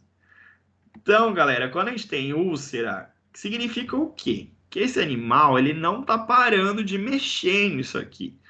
Quando a gente tem essas situações, chega nessa parte de ulceração já, que já está destruindo a camada basal, e isso não cicatriza porque o animal não está deixando. Ou ele está coçando essa cabeça, ele está esfregando essa cabeça em algum lugar, e isso não está cicatrizando. Então, quando vocês pegarem casos de ulceração, já lembra disso, que o animal está mexendo, tá? Ou ele está lambendo, ou ele está arranhando, ele está fazendo alguma coisa naquilo ali que não está deixando aquilo ali cicatrizar. Por exemplo, lambedura. A própria lambedura no animal faz com que ele tenha essas lesões de ulceração, certo? Então, esse é um tipo de lesão por lambedura, tá? Ele chega a fazer essa destruição, a perda tecidual, até a camada basal, tá? Devido à lambedura. Isso aqui é uma úlcera eosinofílica em gatos, que é bem comum. Também eles ficam com essa lesão por tanto que eles lambem, tá? Então, isso aí é devido à lambedura nos gatos.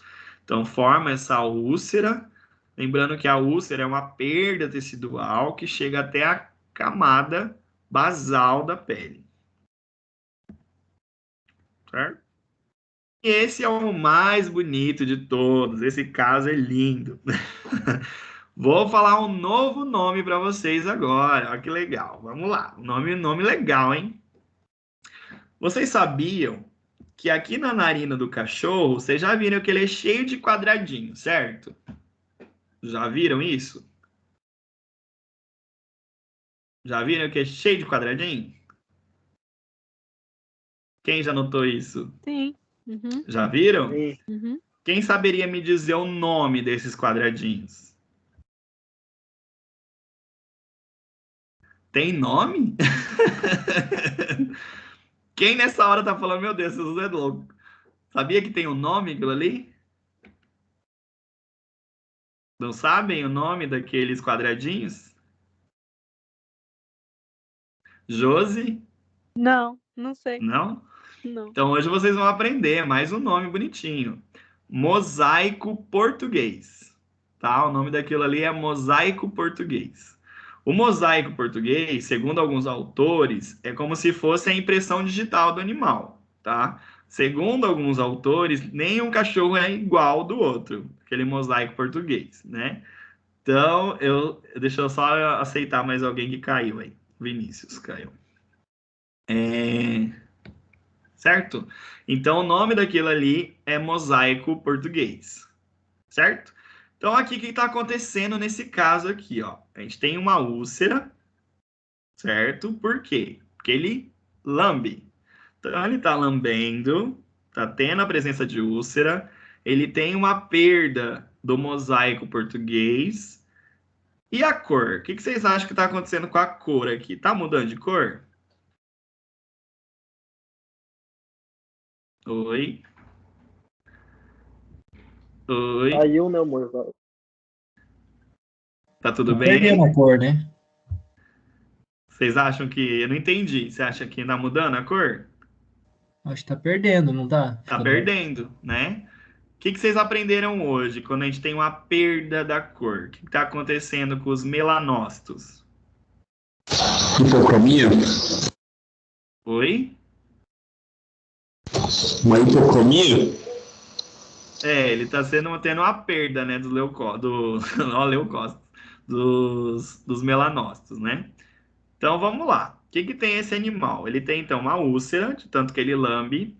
Ele tem a perda do mosaico português. Ele tem alteração na cor.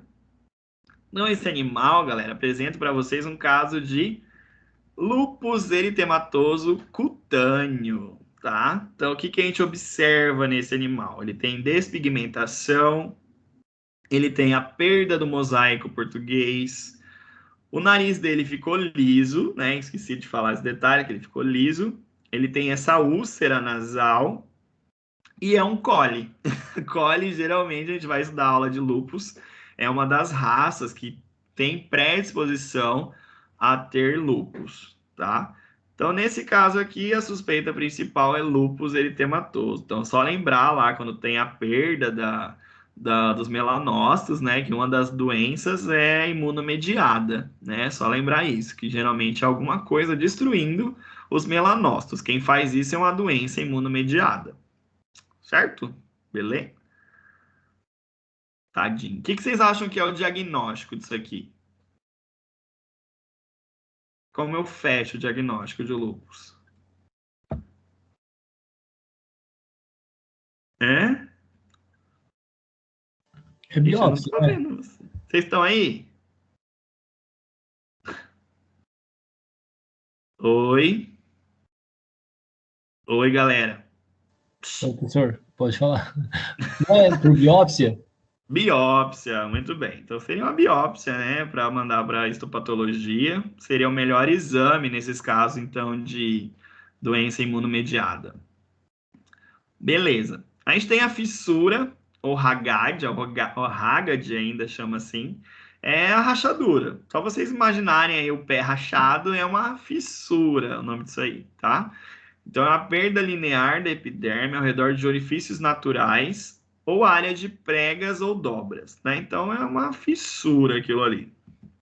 Então, aqui tem várias fissuras, né? Certo? Então, no animal também tem essas fissuras.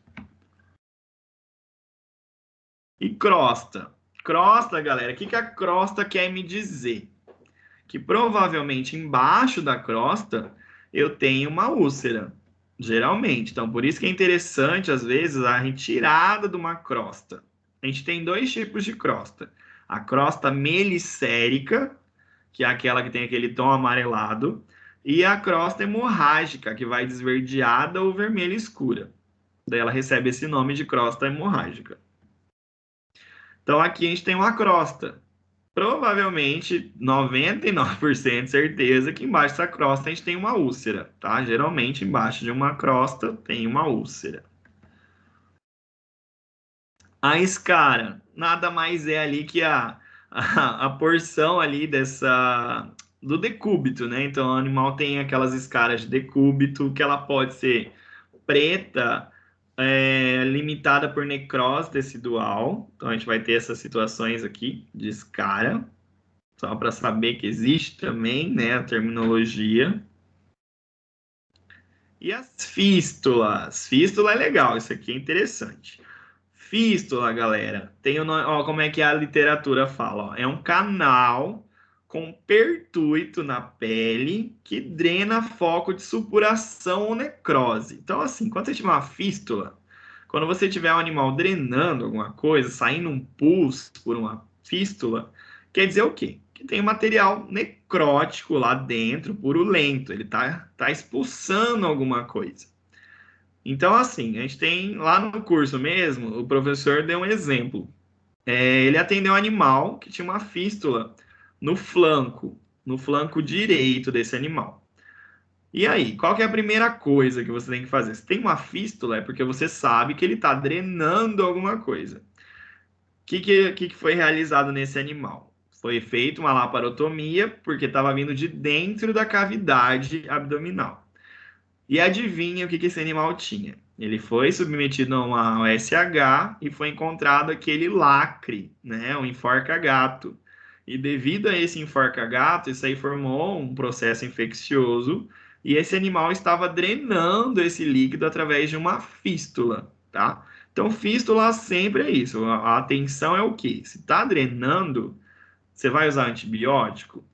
Não, você tem que descobrir qual que é o foco infeccioso disso aí. Tem que descobrir onde está esse processo, onde está esse problema, tá? Então, geralmente, uma fístula, você vai ter que ir atrás do problema, certo? Então, por exemplo, isso aqui é uma fístula comum que acontece em pastor alemão. Todos esses buraquinhos são fístulas. Só que nesse caso aqui, quando vocês tiverem um pastor alemão, vocês lembram dessa aula, que eles têm essa fístula mesmo, é genético, tá? Então, quando vocês atenderem o pastor alemão, se ele estiver cheio de fístula, é porque nessa raça é comum, tá? Mas a fístula é sempre isso, é uma coisa que está drenando de dentro para fora. Então, o ideal é você achar o que essa fístula está querendo te dizer, tá? Que ela está drenando alguma coisa de dentro para fora. Então, o ideal é você descobrir o que tem dentro desse animal ali que ele está liberando, entendeu? Dúvidas até aqui? Vocês estão muito quietos, gente. Meu Deus. Bom, então o que a gente falou até agora?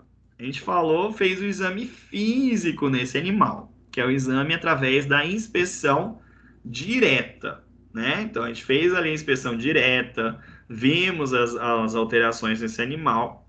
Aí antigamente, galera, existia o dermograma, que é isso aqui. Esse desenho bonitinho, vocês podem, obviamente, vocês podem usar isso, eu vou mandar para vocês. Vocês podem usar esse slide, reproduzir isso na ficha de anamnese de vocês. Só que hoje em dia, vocês estão vindo numa geração aí, né? Que a gente já é os cringe, né? A gente já tá velho. Mas vocês são os modernos, né? A geração aí tecnológica. Hoje em dia, é mais fácil vocês documentarem por foto. Então, você provavelmente vai atender um animal com uma lesão de pele. Você pode fotografar isso aí. Só que é lógico que é interessante que você crie pastas no seu celular sobre desses seus pacientes, né? Porque vai que você é um doido da foto, você vai misturar foto sua, foto de cerveja, foto sei lá do que, do churrascão, das crianças, né? Que tem filho, eu sei que tem bastante foto das crianças. Misturar aí com a foto dos cachorros, né? Então é interessante que você crie pastas, né? E você tire foto dessas lesões. Tanto é que é bom você fazer isso, porque você vai poder comparar depois do seu tratamento, depois de 30 dias, 60 dias, a evolução desse tratamento. Então, hoje em dia, esse dermograma, ele está até caindo aí em desuso, né? Porque hoje ficou muito mais fácil você tirar foto do animal e você guardar isso aí, certo?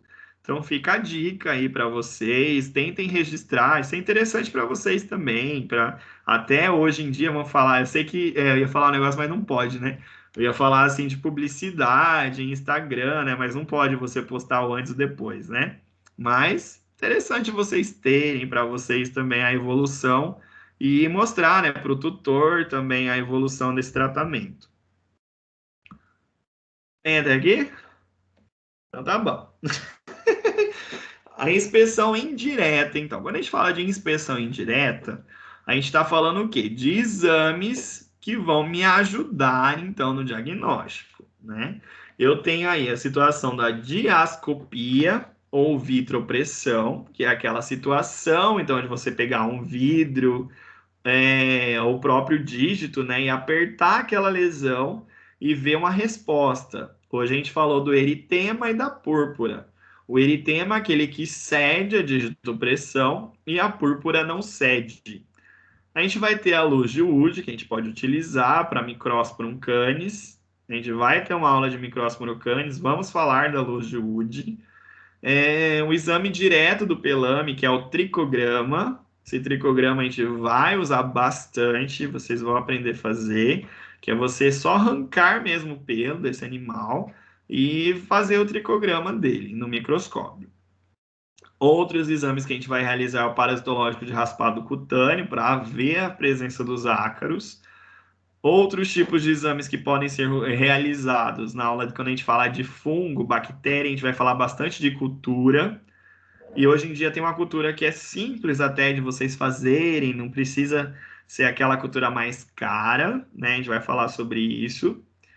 O citológico, né, que são já falamos hoje sobre a citologia, de pegar então as células neoplásicas, né, tomando cuidado, lembrando, né, que a gente pode coletar só material da gema, né, mas é importante também a realização de citologia. Histopatológico é aqueles quadros diferentes, sabe? Então, assim, por exemplo, quando que você vai usar uma histopatologia? Histopatologia vai ser aquele quadro que chega aquele cliente para você que já rodou a cidade, foi em vários veterinários, e aí você vê que é uma coisa estranha, né? Quando é coisa esquisita, é bom você fazer uma histo. Pelo menos para te dar um direcionamento. Às vezes não vai vir um diagnóstico para você, mas pelo menos você vai ver o tipo de célula que está crescendo ali. Se é uma célula inflamatória, se é célula neoplásica. Então é interessante o histopatológico nesses casos. Outro caso, aquele caso assim que você achou que era muito fácil. Ah, isso aqui é batata, isso aqui é facinho. Só que você passa um tratamento e não resolve. Então você fica ali naquele animal, uma coisa simples que não resolve. É interessante então fazer uma histopatologia. Histopatológico é aquele que vai ser utilizado nas doenças imunomediadas. Então, lúpus. Lúpus você só vai fechar o diagnóstico de lúpus através da histopatologia. Então, tem que ser feito, né? A gente sabe ainda que não é a realidade de muitos aqui, eu sei dos clientes de muitos aqui. Mas, assim, vocês têm que saber o correto, né? Aí depois vocês que vão lutar aí para conseguir fazer um exame desse, né? Mas o ideal nesses casos aí que vocês pegam as coisas muito estranhas, um caso que é muito comum e você não resolve, um caso aí de uma lesão mais grave, né? De uma doença imunomediada. E aí, por último, seborreia, que eu já falei. Às vezes vai chegar cliente que ele quer fazer, ele quer descobrir porque aquele animal ele tem aquela seborreia. E você já falou para ele que é apenas uma seborreia, que é distúrbio de queratinização e tal, né? Só controlar com alimentação, banho e tal. Mas mesmo assim, o cara quer que tenha um laudo. Então, nesse caso, você faz então histopatológico só para mostrar para o cara que é uma seborreia que é congênito, que é hereditário, enfim, que é genético, né? Tudo certo. E aí, falando das biópsias, né, que eu já desenhei o ovinho lá atrás, mas vamos falar sobre os tipos de biópsia que a gente pode realizar. Quando a gente fala de alteração de cor, quando a gente fala alteração de espessura, Quando a gente fala de perda tecidual, a gente pode fazer o punch, que é aquele lá que a gente vai pegar só a clara, tá? Só coleta aquele material assim de cima. Então, a gente pode usar o punch, tá? Então, numa alteração de cor, quando a gente tem lá um eritema, uma púrpura, você pode fazer um punch. Quando você tem uma alteração de espessura, pode fazer um punch. Perda tecidual, numa úlcera lá, você pode fazer um punch. Quando você tem situações de formação sólida, como pápula, nódulo, vegetação, vesícula e pústula, o ideal é fazer com bisturi. Então, por exemplo, a gente vai ter uma pústula. Nossa, ficou quase quadrada a minha pústula. O que você vai fazer? O ideal é que você mande essa pústula inteira por uma biópsia, se você for mandar, né? No caso, né? O ideal seria isso. Aí você manda aquela pústula inteira para a biópsia. Então, por isso que se utiliza o bisturi nesses casos. Agora, quando a gente fala de tumor, que é aquele que é maior de 3 centímetros, né? Aí, nesse caso, o melhor é a biópsia, que é aquele fatia lá que a gente pega clara e gema, certo? Esse seria o melhor exame para tumor, tá? Então, lógico, eu sei que a gente faz, eu faço citologia de tumor para ver que célula que está crescendo ali, mas o melhor exame é a biópsia, tá? Isso aí é só para estar aprendendo aqui, né? Reaprendendo, na verdade, vocês já são doutor, né? Então, vocês já sabem, né? Então, a gente só está relembrando aqui que o melhor exame aqui nesses casos seria uma biópsia. Outros meios, a gente vai ter a palpação. A gente vai ouvir falar muito sobre essa palavra aqui, untuosidade. Untuosidade é aquele cachorro assim que está grudando, tá? Aquilo ali fica untuoso, chama untuosidade da pele, tá? Então, untuosidade, a gente pode avaliar essa untuosidade através da palpação, avaliar a sensibilidade desse animal nessas lesões de pele e ainda estimulação do prurido. O que é interessante vocês fazerem na hora da sua consulta? Coçar o animal, tá? É interessante você coçar esse animal. Existe o reflexo otopedal. O que é isso? Você pegar a orelha dele e fazer uma coceirinha ali, estimular uma coceira. Lógico que não é patognomônico. Quando esse animal ele tem o reflexo otopedal, quer dizer o quê? Que ele está coçando muito. E uma das doenças que dá muito prurido é a escabiose, tá? Então, você pode fazer esse teste ali da coceira ali, de coçar a orelha desse animal, para ver se ele está se coçando. Interessante, animais como o bulldog inglês, quando você faz uma coceira no dorso dele, e o animal que é gordinho, ele não consegue se virar, né, corretamente para coçar. Ele levanta a boca assim para cima e fica meio que lambendo o ar. E isso é um exemplo que ele está sentindo coceira, tá? Então você pode fazer isso no bulldog inglês ou qualquer braquicefálico, não é geral braquicefálico, né? É mais bulldog inglês, mas que ele é gordinho, ele não consegue se virar muito bem. Pode ser pug também, né? Daí você pode fazer esse teste de se coçar. E um dos reflexos dele é levantar a cabeça e lamber o ar, assim, como ele não consegue se coçar corretamente, né? Outro exame é a percussão, que a gente vai avaliar através do enfisema subcutâneo, e a olfação, que isso aqui é muito individual, né? A olfação não tem como a gente ensinar a cheirar, né?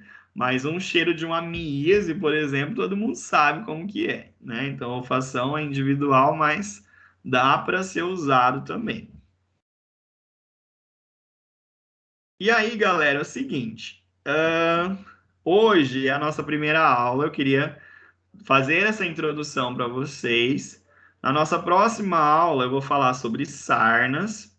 E assim, como eu falei, eu pretendo trazer todo o conteúdo para vocês. A gente vai falar de atopia, a gente vai falar de lesões de otite, a gente vai falar de várias doenças. Depois, se vocês quiserem, eu posso mandar um roteiro para vocês, o que a gente pretende falar. E assim, eu vou trazer as informações mais importantes. E assim, eu não sei vocês, mas eu vou levar a minha aula assim de 2, 2h30, tem dias que vai até 3 horas, só que esses dias de 3 horas eu pretendo dar um intervalo, né? Hoje, como eu toquei direto, não vai ter intervalo. E aí, como é a primeira aula, eu não quis trazer já doenças hoje, né? Para não ficar muita coisa. Então, na partir da semana que vem, aí vai ter doença, tá? Então, a gente fala só de sarna segunda-feira, fala das 2 sarnas já, fala de demodicose e escabiose. E aí a gente vai indo, beleza? Tudo certo para vocês?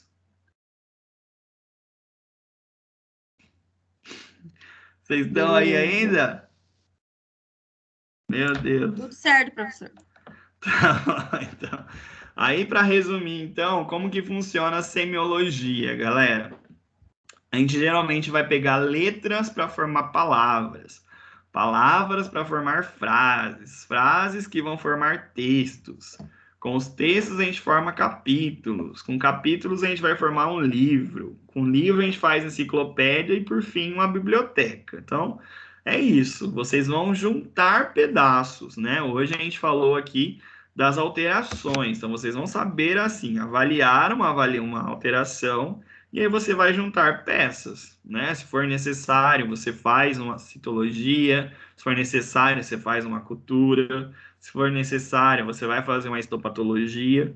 E aí, assim, você juntando peças, você consegue chegar no diagnóstico. E aí, só para ter mais um macete para vocês hoje, que eu falei algumas curiosidades hoje já, mas e aí? Alopecia redonda. O que vocês aprenderam na graduação? Você vê uma lesão redondinha, bonitinha, geralmente é característico do quê? De dermatofitose, certo?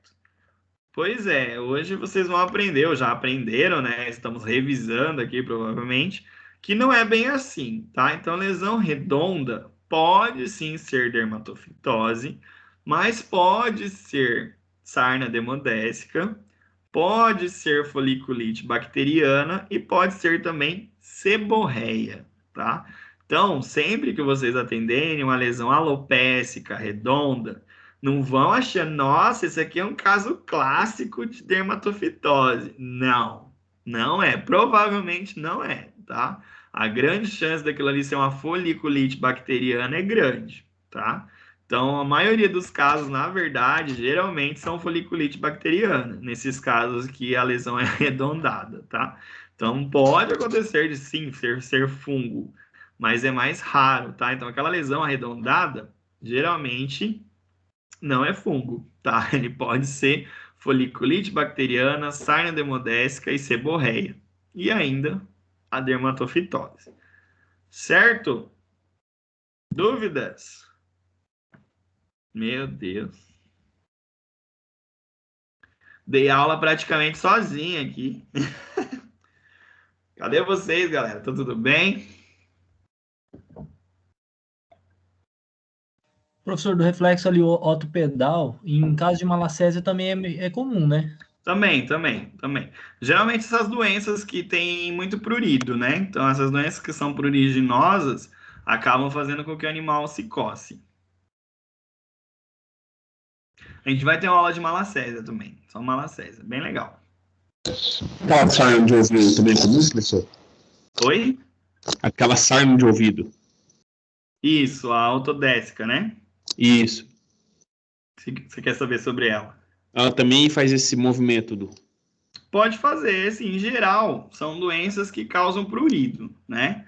Aqui, assim, a que mais causa prurido é a escabiose, né? Mas qualquer doença que tenha um pouco de prurido, a hora que você fizer esse reflexo, ele pode se coçar também. Beleza? Por isso que é interessante sempre coçar os animais, né? Então, na hora do exame físico lá, fazer esse teste aí de coçar os animais. Beleza? Cadê? Quem mais? Dúvidas? Entenderam tudo? Vocês são quietos assim mesmo toda aula? Vixe Maria. Galera, então vou encerrar. Essa aula foi gravada, né? Eu vou disponibilizar ela para vocês. E já mando lá o PowerPoint, o PDF dessa aula para quem quiser rever, fazer anotação. certo? Certo, Beleza, professor. Beleza? Aí segunda-feira, então, pode ser segunda, a gente faz o teste. Sim? Se ficar ruim para vocês segunda, depois a gente vê o que a gente faz, tá? Mas aí segunda, então, 7 horas da noite. Pode ser, professor. Beleza? Beleza. Então tá bom. Daí se ficar ruim, a gente troca de novo. Amanhã não tem aula? Amanhã não. Ah, tá. Você entendeu? Que daí a gente vai trocar. A gente vai fazer quinta e segunda. Agora entendi. Entendeu? Para você ficar bom, Cássio? Acho melhor, professor, também. Fica melhor segunda? Aham. Não, beleza. O jeito que vocês achar melhor, a gente toca, tá? Beleza? Combinado. Então, fechou. Então é isso, galera. Eu vou parar a gravação. Qualquer coisa, gente, eu sou bem tranquilo. Se vocês tiverem dúvida,